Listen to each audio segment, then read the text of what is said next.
پکڑنے کا خوف لگتا ہے، لیکن تم صاف ہو۔ یہ دو آیتیں اگر عشاء کی نماز کی آخری 2 رکعت نفل میں 5 مرتبہ پڑھو گے تو اللہ ساری محتاجی دور فرمائے گا۔ یہ میرے تجربے کی بات بتا رہا ہوں، الحمدللہ میرا اس پر عمل بھی ہے، ورد بھی ہے، اور ان آیتوں کی برکت سے ہم نے دیکھا کہ بڑے بڑے ظالموں سے کبھی خوف نہیں محسوس ہوتا۔ اللہ تعالیٰ نے دل کو مضبوط رکھا ہے، دل کو مضبوط رکھا، یہ آیتوں کی برکت ہے۔ میں وہ دونوں بتاتا ہوں۔ پہلے وہ آیتیں جو سورہ مریم کی ہیں، جس میں اللہ تبارک و تعالیٰ نے حضرت بی بی مریم کی ولادت کا جو ذکر فرمایا، آیت نمبر 33 نہیں، آیت نمبر 35، آیت نمبر 36، آیت نمبر 37، یہ 3 آیتیں، 35، 36، 37 سورہ آل عمران کی یہ 3 آیتیں ہیں۔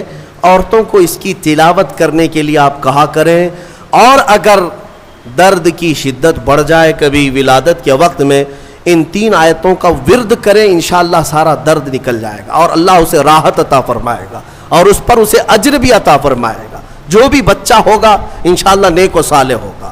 اور جو دوسری آیتیں میں نے بتائی، جس کے اللہ تبارک و تعالیٰ نے رزق کی وسعت رکھی اور محتاجی سے محفوظ رہنے کے لیے بزرگوں نے فرمایا، یہ ہے آیت نمبر 25 اور 26، آیت نمبر 25 اور 26، یہ سورہ آل عمران کی یہ 2 آیتیں اگر عشاء کی آخری جو 2 رکعت نفل ہوتی ہیں، پہلی رکعت میں 5 بار، دوسری رکعت میں 5 بار پڑھے، پھر آپ کو خود تجربہ شاہد ہو جائے گا، خود تجربہ کر کے دیکھ لیں۔ آیتوں کا اگر میں ورد کروں تو بھی آپ کو پتہ چل جائے گا کہ ان آیتوں میں کیا ہے۔ قل اللہم مالک الملک تؤتی الملک من تشاء وتنزع الملک ممن تشاء وتعز من تشاء وتذل من تشاء بیدک الخیر انک علی کل شیء قدیر۔ یہ آیتیں ہیں جس میں اللہ تعالیٰ نے یہی فرمایا کہ اللہ جسے چاہے ملک عطا کرے اور جس سے چاہے ملک کو چھین لے، اور جس سے چاہے عزت عطا کرے، جسے چاہے ذلت دے۔ ساری خیر اللہ تیرے دست قدرت میں ہے، تو ہر شے پر، ممکن شے پر قادر ہے۔ تو یہ آیتوں کا ورد میں یہاں آپ کو یہ کہہ رہا ہوں۔ آج کی تفسیر کے لیے اتنا ہی ہے۔ ایک آیت کریمہ میں تلاوت کر کے اپنی تفسیر کو ختم کرتا ہوں۔ بات جی اجازت کے ساتھ میں یہ دے رہا ہوں، جو مجھے میرے بزرگوں نے اجازت دیا ہے، اجازت کے ساتھ میں کہہ رہا ہوں تاکہ امت کو اس میں نفع ہو۔ ایک آیت اللہ تعالیٰ نے فرمایا وَإِذْ أَخَذَ اللَّهُ مِيثَاقَ النَّبِيِّينَ لَمَا آتَيْتُكُم مِّن كِتَابٍ وَحِكْمَةٍ ثُمَّ جَاءَكُمْ رَسُولٌ مُصَدِّقٌ لِّمَا مَعَكُمْ لَتُؤْمِنُنَّ بِهِ وَلَتَنصُرُنَّهُ۔ ایک واقعہ یہ بھی آیا ہے، اللہ نے سارے نبیوں کی روحوں کو پیدا کرنے سے پہلے جمع کیا، ایک اجتماع ہوا تھا سب کے پیدا ہونے سے پہلے، سارے جو نبی ہو کر دنیا میں آنے والے تھے ان سب کو جمع کیا۔ اللہ نے ان سب سے ایک وعدہ لیا۔ کیا وعدہ ہے؟ اس وعدے کا ذکر قرآن میں آیا۔ اللہ تعالیٰ فرماتا ہے تم سب کے سب اس بات کا وعدہ کرو کہ دنیا میں جاؤ گے، اگر تمہارے زمانے میں میرا محبوب رسول آ گیا تو تم سب کے سب اس پر ایمان لاؤ گے۔ وعدہ کس سے لیا جا رہا ہے؟ نبیوں سے۔ لَتُؤْمِنُنَّ بِهِ، تم سب کے سب اس پر ایمان لاؤ گے، اور اتنا ہی نہیں بلکہ اس کی مدد بھی کرو گے، مدد بھی کرو گے۔ اور اتنے ہی پر کافی نہیں، اللہ نے پھر پوچھا کیا تم سب کو اس بات کا اقرار ہے؟ ساری روحوں نے کہا ہمیں اقرار ہے۔ اللہ فرماتا ہے ٹھیک ہے، میں تمہارے ساتھ گواہ بن جاتا ہوں، میں انا معکم من الشاہدین، میں گواہ ہوں تمہارے ساتھ کہ رسول میرا آئے گا تو تم سب کے سب اس پر ایمان لاؤ گے۔ مجھے بتاؤ اے سنیوں، پھر میلاد مصطفیٰ کہتے کسے ہیں؟ میلاد کہتے کسے؟ رسول کے آنے کا ذکر کرنا اسی کو میلاد۔ اور میلاد کا ذکر کہاں ہو رہا ہے؟ ابھی دنیا آئی بھی نہیں، نبیوں کی روحوں کے اجتماع میں اللہ میرے مصطفیٰ کی میلاد کا ذکر فرما رہا ہے۔ وہ جو نہ تھے تو کچھ نہ تھا، وہ جو نہ ہو تو کچھ نہ ہو، جان ہے وہ جہان کی، اور جان ہے تو جان ہے، وہی ہے اول، وہی ہے آخر، وہی ہے قرآن، وہی ہے فرقان، وہی ہے طٰہٰ، وہی ہے یاسین۔ میرے عزیزو، رسول کریم صلی اللہ تعالیٰ علیہ وسلم کو اللہ تعالیٰ نے دنیا میں بھیجنے سے پہلے یہ وعدہ لیا۔ اب یہ آیت پر میں آپ سے کہتا ہوں حضور پاک صلی اللہ تعالیٰ علیہ وسلم اول بھی ہیں آخر بھی ہیں، اول بھی ہیں آخر بھی ہیں۔ کیسے؟ بعض لوگ یہی سوال کرتے ہیں حضور تو سب سے آخر زمانے میں آئے نا، تو اول کیسے ہوئے؟ اول کیسے؟ اس کو ایک مفسر نے بڑے اچھے نقطے سے سمجھایا۔ بات ایسی ہے کہ زمین میں ایک بیج بو، زمین میں ایک بیج بو دیا آپ نے، بیج بویا، درخت نکلا، پودا نکلا، پودا بڑھتا ہوا درخت، درخت میں پتے آئے، پتوں سے پھر شاخیں، شاخوں سے پھر پھول، پھول سے پھر پھل، اور پھل کے اندر پھر کیا آیا؟ بیج آیا۔ بیج شروع میں بھی تھا، بیج سب سے آخر میں بھی تھا۔ اسی لیے کہا گیا آدم کی خمیر میں بھی، آدم علیہ السلام کی خمیر میں بھی جو پیشانی میں نور رکھا گیا تھا وہ کسی اور کا نہیں، وہ میرے محمد کا نور تھا صلی اللہ تعالیٰ علیہ وسلم۔ اعلیٰ حضرت فاضل بریلوی رضی اللہ تعالیٰ عنہ نے اسی لیے ہمیں یہ عقیدہ دیا ہے، وہی ہے اول، وہی ہے آخر، وہی ہے ظاہر، وہی ہے باطن، اسی کے جلوے اسی سے ملنے، اسی سے اس کی طرف گئے تھے۔ معراج کی شب میں کیا ہوا تھا؟ معراج کی شب میں حضور گئے تھے نا، اس کو اعلیٰ حضرت کیسے کہہ رہے ہیں؟ اسی کے جلوے اسی سے ملنے، اسی سے اس کی طرف گئے تھے۔ وہی ہے اول، وہی ہے آخر، وہی ہے ظاہر، وہی ہے باطن۔ مولا کریم ہمیں ہمیشہ میرے مصطفیٰ کریم کے عاشقوں کی جماعت میں رکھے، اور ذکر مصطفیٰ کریم صلی اللہ تعالیٰ علیہ وسلم آخری سانس تک مولا ہماری زبانوں پر جاری و ساری رکھے۔ دنیا میں چاہے کوئی بھی بیان ہو، ہم کو اللہ تعالیٰ اتنی توفیق عطا کرے کہ دم میں جب تک دم ہے ذکر ان کا سناتے جائیں گے۔ وآخر دعوانا الحمدللہ رب العالمین۔